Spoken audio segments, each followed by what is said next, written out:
¿Qué tal amigos? Bienvenidos como todos los días aquí a su plataforma, el canal de Nitu. Hoy, 11 de diciembre del 2024, y vamos a hablar de un tema bien importante para todos los venezolanos. Y es que el Comité de Derechos Humanos de la ONU ha abierto un caso contra el gobierno de Venezuela para investigar el presunto fraude electoral en los comicios del pasado julio y le ha exigido al régimen venezolano conservar las actas de escrutinio, según anunció el pasado 3 de diciembre un grupo de abogados que son precisamente los denunciantes. Este grupo de juristas representados por la firma IHR, basada en Washington, alega violaciones a los derechos políticos en perjuicio de un venezolano común, no candidato, sino venezolano común y corriente, integrante de un grupo de millones de venezolanos y venezolanas cuyos derechos humanos han sido violados por el fraude electoral que Nicolás Maduro pretende consumar el próximo 10 de enero del 2025. Ese venezolano común es uno de los abogados denunciantes, él es Ignacio Álvarez Martínez, él reside en los Estados Unidos y denuncia una privación del voto que es común al resto de sus conciudadanos en el extranjero, en los cuales estima que 5.5 millones están habilitados para votar, es decir, una cuarta parte del electorado. Los denunciantes señalan que además hubo falta de transparencia, obstrucción al control ciudadano de los comicios y negación de acceso a la justicia. El Comité de Derechos Humanos de la ONU es un organismo de 18 expertos independientes que supervisa la aplicación del Pacto Internacional de Derechos Civiles y Políticos por sus estados partes. Ya tenemos aquí entonces con nosotros a Ignacio Álvarez. Ignacio, ¿cómo está? Un gran saludo. Hito, buen día, un saludo, un gran placer estar acá. Lo mismo digo. Bueno, a mí me ha llamado poderosamente la atención y debo confesar lo que se haya aceptado pues esta denuncia en la ONU. Y lo digo así y me disculpa porque a veces he llegado a la conclusión que la ONU se ha convertido en un club de jefes de Estado, más no de los pueblos, en defensa de los pueblos, que es lo que yo pienso que debería ser, ¿no? Así que esto me ha contentado muchísimo. No sé cómo son los lapsos, quisiera que nos contara un poquito eso. Yo me imagino que ya el hecho de haberlo aceptado quizás era el paso más difícil de todo esto, ¿no? Pero ¿cómo son los tiempos? ¿Cómo son los lapsos? Y con mucho gusto, Nito. Antes comentar que efectivamente este es un caso tan interesante como importante, Ajá, ¿verdad? ajá. Pero es interesante porque en general quienes han planteado en el pasado una violación de este tipo a derechos políticos, ¿verdad? Son candidatos o candidatas que consideran que sus derechos han sido vulnerados en el marco de una elección. Uh-huh. Y de ahí se ha construido toda la doctrina y toda la jurisprudencia en casos individuales. En este caso lo que estamos diciendo es, bueno, acá no es ningún candidato ni candidata, ni además tenemos conexión con ningún candidato o ninguna candidata. No es un tema encubierto de alguien que nos ha solicitado que hagamos esto, somos nosotros mismos como venezolanos afectados los que hemos planteado al comité, ¿verdad? Que es los derechos políticos no son solo de los candidatos, o sea, ese derecho humano que está consagrado en un tratado internacional del cual Venezuela es parte y se obligó a cumplir con ese tratado. Claro. Eso no solo cubre los derechos de los candidatos, de las candidatas. Ahí hay un derecho al voto y también hay un derecho a elecciones auténticas, ¿verdad? De manera que una votación y unas elecciones auténticas son aquellas que reflejen la voluntad de la mayoría del electorado, ¿verdad? Yo me siento representada porque yo vivo afuera y a nosotros no nos permitieron votar. Exactamente, y el gobierno se las arregló para de una manera o de otra, de una manera quizás maquiavélica, dejar a un grupito muy, muy pequeño votar, aquellas personas que viven desde antes, que no había que actualizar el registro, que además que son residentes de un país, etcétera. Yo vivo en Washington, D.C. y yo había votado en varias elecciones, antes estaba ahí en el registro, de manera que inclusive los que vivimos en Estados Unidos, que somos parte del mismo grupo, por supuesto, de todos los venezolanos en el exterior, el hecho de que no haya relaciones diplomáticas entre los dos países y los consulados estén cerrados, no es una excusa, porque entonces Venezuela tendría que haber dicho, bueno, entonces pueden votar en el consulado en México, o pueden votar en el consulado en Canadá, o pueden votar por correo. O sea, era ellos que tenían que garantizar cómo los venezolanos en el exterior podíamos votar, y no lo hicieron. Eso es interesante, eso de decirle, bueno, pueden votar en una embajada amiga, pues. Exacto. Y vamos a decir cuál es la embajada amiga. Claro, ese es el tema que ellos tenían que resolver. Claro. Porque cuando la legislación venezolana, o sea, como quiera que la legislación venezolana consagra el derecho al voto en el exterior, el incumplimiento de eso se deviene también en una violación del Tratado de Derechos Humanos específico del que estamos hablando. De manera que sí, una embajada amiga, un tercer país, por correo, o sea, habría manera de resolverlo, y eso es un tema que tendría que haber resuelto el gobierno de Venezuela. Pero no fue una casualidad, o sea, y no fue nada más que Estados Unidos porque no hay relaciones diplomáticas, fue en el exterior en general que no pudimos votar. ¿Y por qué no pudimos votar? Porque en mi lectura, obviamente, pues esto no puse en ninguna parte por escrito, pero mi lectura es que el gobierno, al excluir a los venezolanos que estábamos en el exterior, ciertamente, y limitarlos a lo de Venezuela, ciertamente estaba excluyendo a millones de personas que gran porcentaje íbamos a votar por el candidato de la oposición. Bueno, es que yo creo que eso fue lo que pensaron. O sea, nosotros no podemos permitir a los del exterior que voten porque entonces la paliza va a ser fenomenal. Y ellos pensaban que en Venezuela, digo yo también, mi lectura, pensaban que en Venezuela, por el temor, por todo lo que sucede, pues podían controlarlas. Y resulta que hablando en estricto criollo, le salió el tiro por la culata, porque efectivamente no, la paliza en Venezuela fue enorme. Y en los países donde se votó, por ejemplo, doctor, aquí en Panamá, votaron solamente 1.080 personas, que fueron los que permitieron que se inscribieran. Y hubo solamente 15 votos a favor de Maduro. De 1.080. Eso hubiera sido... O sea pero déjeme decirles que estamos convencidos que esas 15 personas eran de la embajada, porque es que del resto todo el mundo votó por el candidato Edmundo González Urrutia. Y así hubiera sido en Estados Unidos, en España, en Colombia, en Chile, en todas las partes, en todas partes en donde estamos los venezolanos hubiera sido eso, y ellos lo sabían. Entonces, bueno, restringiéndolo, y además que francamente yo sé de dónde, como que su lectura equivocada del país. Exacto. Pensaban que adentro tenían chance de ganar. Y el plan B sería, bueno, si no ganamos, entonces hacemos que ganemos. Inventamos, exacto, hacemos un fraude. Pero yo creo que ese era el plan B, no el plan A. Exacto. Y dentro del plan B no se contaba con esa gesta impresionante, histórica, que hizo la oposición con las actas. Así es. En contra de la improvisación fue la organización. En contra de hacer las cosas a los golpes fue las cosas pensadas, organizadas de una manera sistemática a través de todo Venezuela.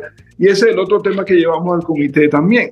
Que no se ha visto, o sea, no se ha visto un caso así, porque es que no ha ocurrido un caso así, que los duplicados de las actas electorales estén disponibles y se las hicimos llegar al comité.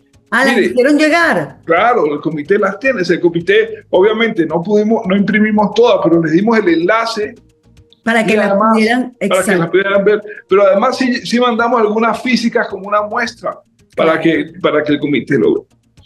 De manera que ese es el otro derecho que es interesante que estamos planteando. Que además, doctor, déjeme decirle, ¿no? Discúlpeme que le haga esta pequeña corrección que me han hecho a mí. No son duplicados, son originales.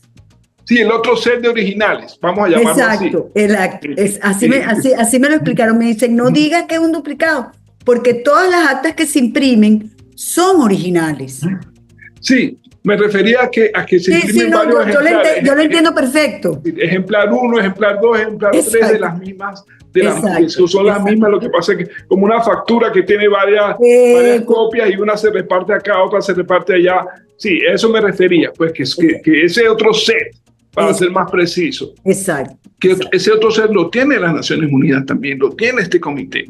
Qué Le imprimimos una copia y entonces eso es lo que estamos diciendo. Bueno, unas elecciones auténticas, eso que está garantizado en el tratado, es una elección cuyo resultado refleje fielmente la voluntad del electorado. Y eso obviamente no ocurrió acá, porque estos resultados no se condicen con todas estas actas que tenemos y que todo el mundo tiene acceso, cualquiera puede entrar y verlas, ¿no? Doctor, ¿y ustedes le hicieron al comité una presentación o es todo por escrito? No, bueno, es todo por escrito, o sea, es una presentación escrita. Ok, ¿no? ok. Y entonces ahí citando los propios estándares, los propios precedentes, dijimos, obviamente esta no es una elección auténtica, los resultados anunciados no reflejan lo que ocurrió. Exacto. Que todos lo sabemos, todo el mundo lo sabe. La diferencia es que esta misma realidad se le presentó a un organismo de las Naciones Unidas con los argumentos y las pruebas para que en el marco de un caso individual, que es un caso de litigio estratégico, ¿verdad? Porque es caso a través de que de una persona se están violando los derechos de millones de personas. Entonces, ese es otro de los aspectos interesantes del caso que no se había planteado antes, insisto, desde la perspectiva del ciudadano o de la ciudadana, ¿verdad? Que sin poder de todo el resto de los millones de las personas está diciendo, no es que yo las represente a todos, sino que la violación a mis derechos es común a millones de otras personas a quien se les violó de la misma manera. Ya en este segundo aspecto, no solo a quienes vivimos en el exterior, sino también a los que viven en Venezuela.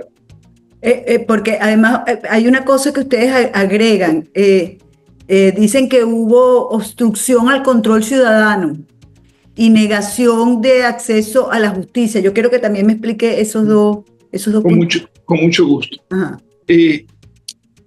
Antes de mencionar esos dos, hay uno como que en orden cronológico, que es el derecho al acceso a la información, a la transparencia. O sea, ese es otro derecho humano, ¿verdad? La obligación de publicar esas actas, que son las mismas actas, pero publicarlas a través del Consejo Nacional Electoral, ¿verdad? Que es el que le corresponde. La ausencia de eso y de las actas de totalización de todo lo que contempla la legislación venezolana también es una violación del derecho al acceso a la información pública, porque esa no es una información privada del gobierno, esa es una información pública que el gobierno tiene la obligación de publicar en la página web del CNE. Y esa es otra violación que estamos alegando. Pero es que ellos dicen que es que les hackearon la página y que tienen un ataque cibernético. Bueno, eso yo me imagino que eso que dura hasta el día de hoy. Yo estoy impresionada. Eso se lo creen ellos solos, pero al mismo tiempo dijeron que todo el material electoral queda bajo resguardo del Tribunal Supremo de Justicia, ¿verdad? Y si hubiera habido un hackeo en la transmisión de las cosas, bueno, eso ya terminó y ahí están las actas. O sea, eso no se los cree nadie, algo tenían que inventar y eso fue lo que inventaron, pero eso no se lo va, ese argumento obviamente es pírrico y nadie lo cree.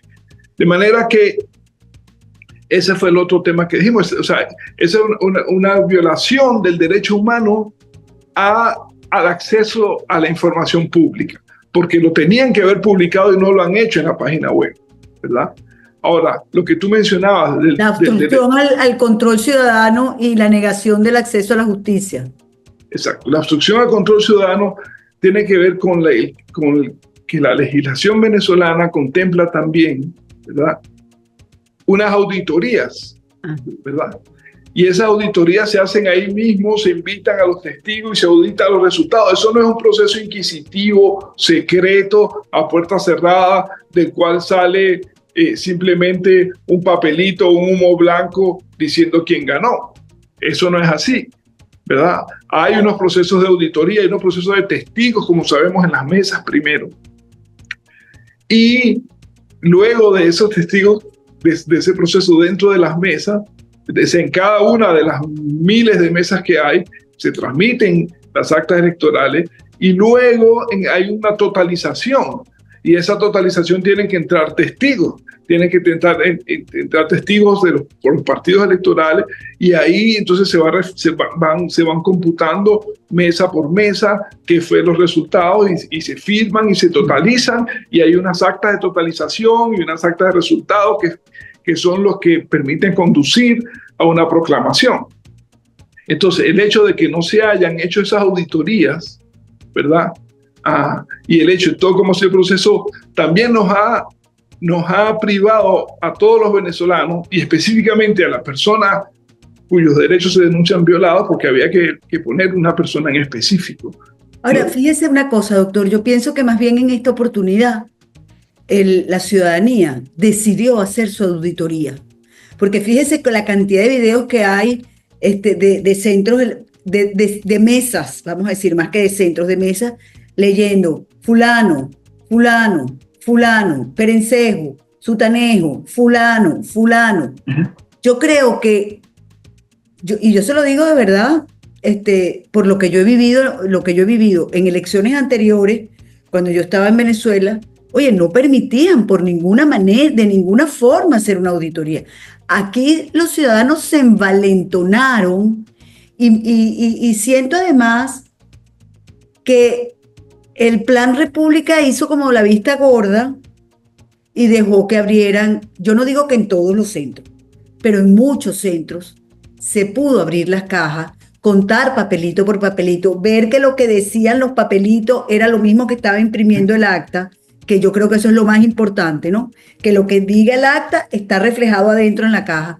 Yo creo que eso se logró, le digo, porque la ciudadanía se envalentonó. Sí, es muy importante, y por eso yo digo que este es un proceso de todos. Exacto. Este es un proceso de todos los venezolanos y todas las venezolanas que tomamos una decisión. Y ahora, tomamos una decisión democrática. Lo grave es que nos tengamos que envalentonar en vez de que nos los concedan como el derecho que es. Sí, que no es que no es que, bueno, ahí mi lectura es que no es que nos los tienen que conceder, simplemente lo que lo tienen es que reconocer, ya lo decidimos, eso ya lo decidimos la mayoría de los venezolanos, y no fue ni siquiera el 70% que dicen las actas del 80 y tanto por ciento de actas disponibles. O sea, si en realidad sumamos las personas que no pudieron votar en el exterior, ¿verdad? Es una avalancha mucho mayor.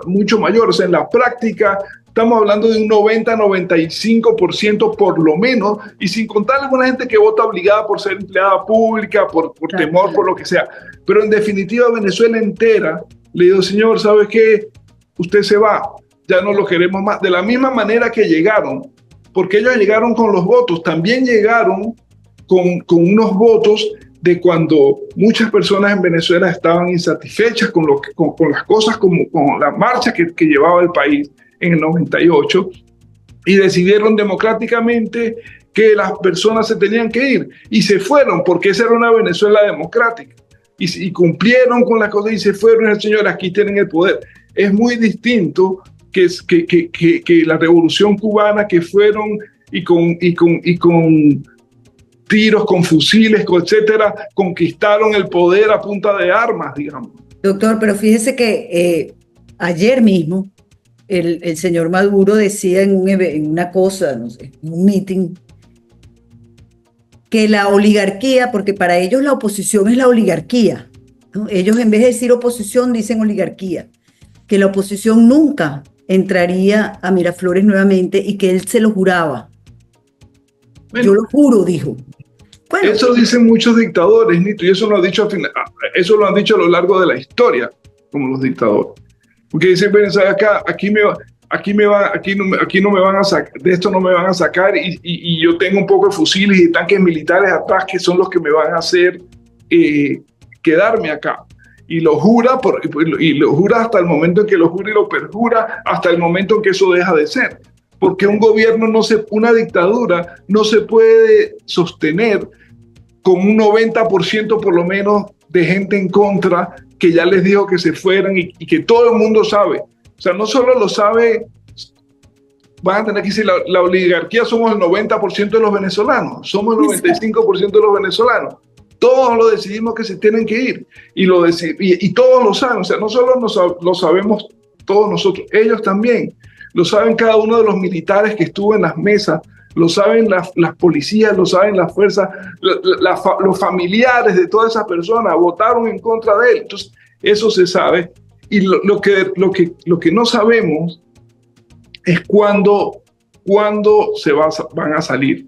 Porque si son horas, si son semanas, si son días, pero están sentenciados a salir porque así lo decidimos los venezolanos y las venezolanas con unas elecciones y unos votos que ellos mismos organizaron y con respecto, seguro se deben estar arrepintiendo un montón de haberlo hecho. Y además tuvimos todo en contra, absolutamente todo en contra. Absolutamente, en esas condiciones adversas totales.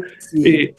Imagínense que si las hubiéramos tenido parejas, pero con unas condiciones completamente adversas, se dio la paliza que se dio. Doctor, leí, y lo leí al principio del programa, que este comité está conformado creo que por 18 personas.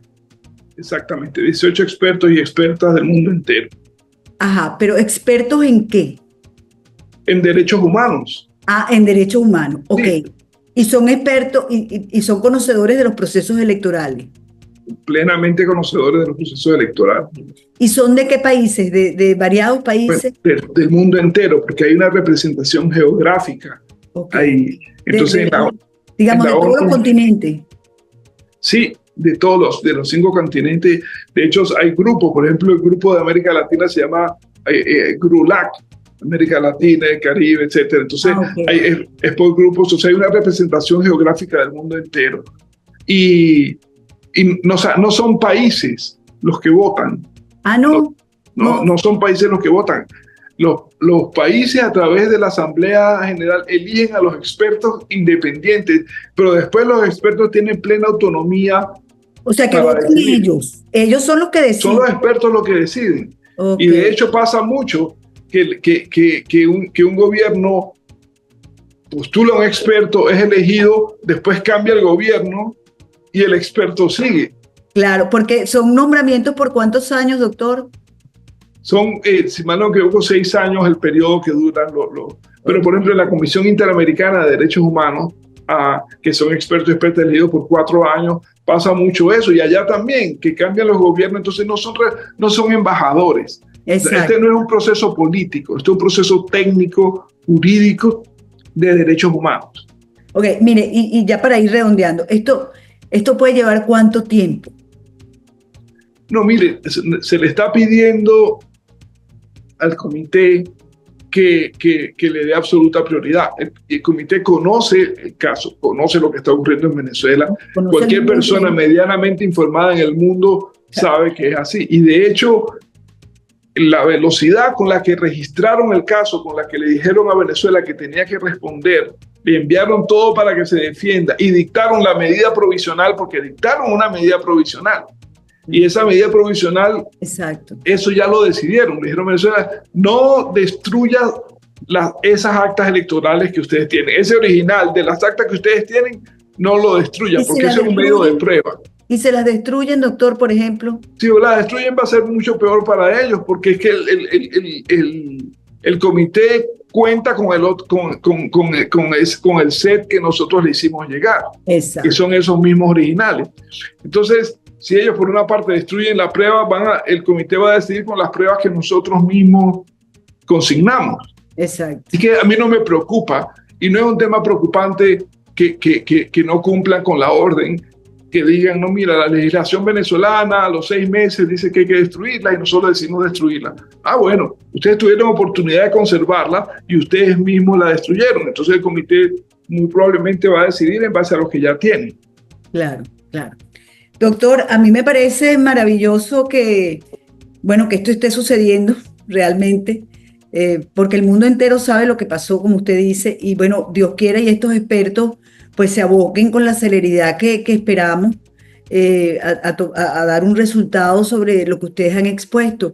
Yo para finalizar le quería preguntar, aparte de su persona, quiénes son los otros denunciantes. Tengo entendido que son todos venezolanos, por supuesto, ¿no?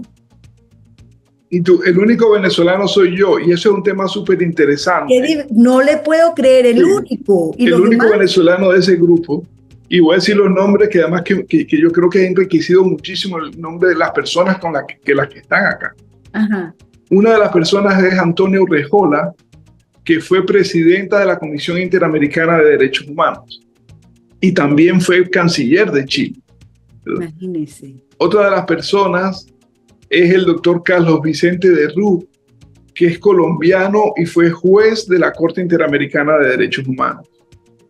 Otra persona es José Antonio Guevara, que es mexicano y fue presidente del Grupo de Trabajo de las Naciones Unidas sobre la Detención Arbitraria. La otra persona es Paula Brown, brasilero, que fue secretario ejecutivo de la Comisión Interamericana de Derechos Humanos. Y quien suscribe, Ignacio Álvarez, yo fui relator para la libertad de expresión de la Comisión Interamericana. Entonces, ese grupo no es fácil, modestia aparte, ponerlo juntos, y nosotros estamos todos juntos en esta firma de derechos humanos que se llama IHR Legal.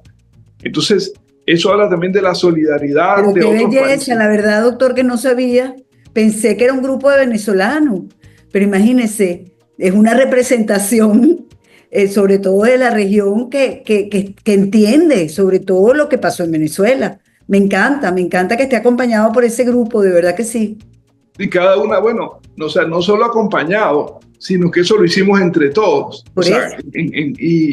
Y además, de hecho, momento, originalmente no iba a ser yo la persona que iba a aparecer, porque, bueno, en general será, pero por el mismo tema de la represión fue súper difícil encontrar a otra persona Claro, claro. que estuviera dispuesta a poner su nombre, porque la gente le tiene miedo, inclusive afuera del exterior. Vito, no hay que tenerle miedo, yo no le tengo absolutamente ningún temor a esta dictadura, tenemos que perderles el miedo, ya decidimos todos que se tienen que ir, Sí. y se van a ir, no se puede tapar el sol con un fusil. El sol somos el 90% de los venezolanos que queremos que se vaya esta dictadura, y no solo lo queremos, ya lo decidimos, ya está decidido, ahora vamos eso se tiene que instrumentar.